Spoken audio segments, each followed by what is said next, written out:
Reka twongere tubasuhuze kandi tubifurize kugira ibihe byiza umuherereye hose. Kano kanya tubazaniye ubusobanuro bw'amazina ndetse n'imiterere cyangwa se imico ya ba nyirayo. Dukurikije ubushakashatsi butandukanye n'ibitabo byagiye byandika ku mazina y'aba bantu, natwe twagerageje kubikusanya kugira ngo tubibagezeho. Gusa ntabwo twarondora amazina yose cyangwa se imico na ba nyirayo, ahubwo turavuga ku mazina amwe n'amwe twahisemo muri kano kanya. Hari amazina atandukanye twagiye tubahitiramo. Kano kanya niba ushaka ko nawe izina ryawe twarikuzanira cyangwa se tukaguha ubusobanuro bwaryo dukurikije uko bagiye babivugaho, wabishyira muri comments.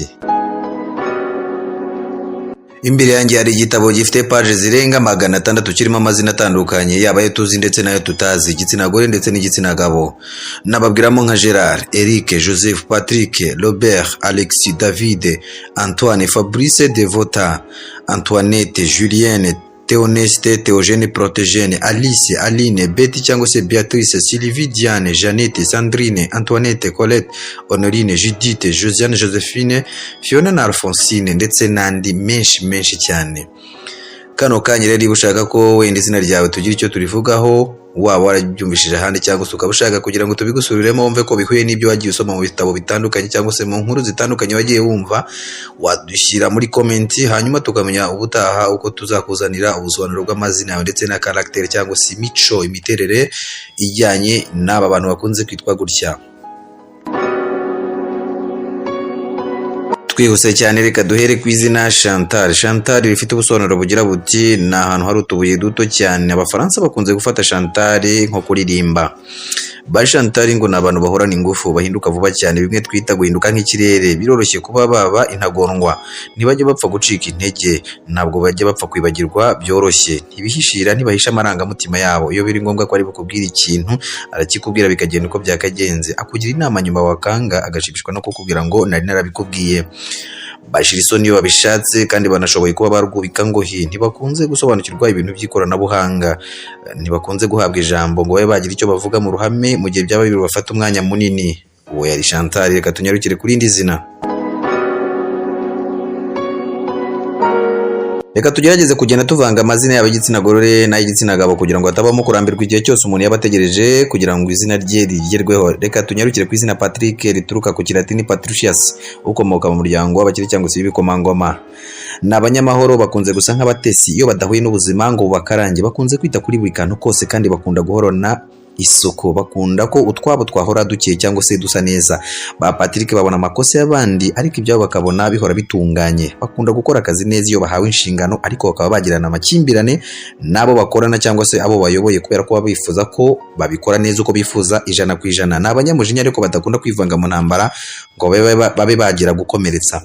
Bakunda abakobwa cyane ariko mu gihe atarabona uwo bazabibanamo igihe kirekire. Bagira amagambo menshi ariko iyo ari wowe ufite ijambo ntabwo akunda kugucamo guharira umwanya, ariko nawe akaza gushimishwa nuko mwamuha icyo kuvuga. Bakundwa n'abakobwa benshi ariko nanone bagira umujinya mwinshi, gusa ntabwo bakunze kubigaragaza. Aba bantu ba Patrick bakunze kugira umujinya mwinshi kandi akaza kuvuga ari uko uburakari bwe bushize. Reka tunyarukire kuri indi zina. Tunyarukire ku izina Aline cyangwa se Athari, umunyacyubahiro. Bagira amatsiko cyane, bakunda gutemberera ahantu nyaburanga cyangwa se bimwe twita ngo ni ukuryoshya. Bakunda kwigenga, kuba mu buzima bwisanzuye. Umujinya wabo umara igihe kirekire cyane. Ba Aline baritanga, bakunda guhorana imbaraga kandi bakunda imiryango yabo igihe cyose baba bafite imiryango cyangwa se wenda nk'iyo babaye abagore bafite ingo zabo, bakunze gukunda imiryango yabo cyane. Bakora icyo bashaka kandi ntibajya bakunda guharira cyane iyo bitari ngombwa. Bakunda ubuzima bworoshye cyane, baca bugufi, ariko iyo ushatse ko mushwana rwose yivamo akabikwereka, akazana indi kamera utaruzi. Ntibakunda kugira imbaraga zo guhangana cyane, ariko akenshi iyo byabaye wenda gukoresha umunwa arakwigaragariza. Reka tunyarukire ku izina Diane cyangwa se risobanura umuntu ukomoka ku Mana. Ryakundaga guhabwa ikigirwamana cy'Iroma cyari gishinzwe imihigo ndetse n'urumuri.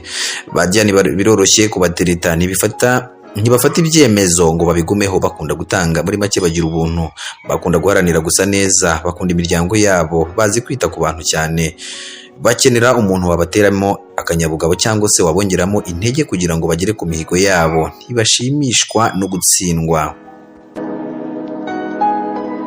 Reka tunyarukire ku izina Eric. Rino zina ryarakunzwe cyane mu kinyejana cya 19 ryongera no gukundwa mu mwaka wa 2020. Eric risobanura umuyobozi w'ibihe byose. Ni abantu bakunda ibirori, bakunda gusabana, baba bashaka kwemeza abantu muri rusange, bahora bifitiye icyizere bikabakurizamo no kwiyemera. Bamenyana n'abantu vuba kandi byoroshye, biramworohera gushakisha ubuzima, kandi n'abantu baba biteze kwakira ikintu gishya mu buzima bwabo bwa buri munsi, icyo kintu ndetse kigendanye n'amahirwe. Byamworohera gucuruza, bakunda kwiharira ijambo, birabagora kugira ibanga, bagira inshuti nyinshi kandi zemera ibyo bavuga. Mu bwana bwabo baragundira. Eric niyo atakwiga ntabwo yabura uko abaho, kuko n'abantu bahora bashakisha kandi bahora biteze kugira ikintu gishya cyakinjira mu buzima bwabo. N'abantu bagira amagambo menshi, iyo avuga ashaka ko umutega amatwi. Ntakunda kuba yaguha ijambo akenshi kuko abashaka kuba ari buryiharira. N'abantu bajya impaka kandi bemera yuko ibyo bavuze wabyemera ku ikubitiro, mu gihe kwemera ibyawe bigoranye akajya ku ruhande agashaka kuvugisha impaka no kugumura abandi bantu ngo bumve ko ibyo bavuze bitari ukuri. Tunyarukire ku izina Kevin risobanura umukobwa mwiza. Bagira udushya, bazi gufata ibyemezo, bagira umutima ukomeye. Iyo bakiri abana barizwa n'ubusa, ariko iyo akuze biragora kubona amarira ye. Bihagararaho cyane, ntibajya bapfa kwisubiraho, bakunda kubaho neza mu buzima bifuza. N'abantu bahinduka cyane mu mico ku buryo muhuye yarakuze ugira ngo si wa wundi wari uzi mu bwana. N'abanyamahoro barombereje kandi bicara bategereje icyo wabaha. Bakunda abahungu bitewe n'icyo biteze kuba babakuraho. Reka dusoreze aha ngaha kandi dukomeze tubifurize kugira ibihe byiza, tunabibutsa gukora subscribe mu gihe cyose waba utarabikora. Hari umuntu uzi witwa gutya, ese nawe urashaka ko izina ryawe twakubwira ubusobanuro cyangwa se n'imiterere y'abantu bakunze kwitwa nkawe? Washyiraho comment kugira ngo ubutaha tuzakugezeho ubusobanuro bw'izina ryawe. Hari benshi cyane bari muri iki gitabo, harimo nka ba Felix, harimo ba Jacques, harimo ba Joy, harimo ba amazina menshi cyane agera ku mazina 2200. Urumva ko amazina yawe ataburamo, ariko turagusaba kubana natwe 5 kuri 5.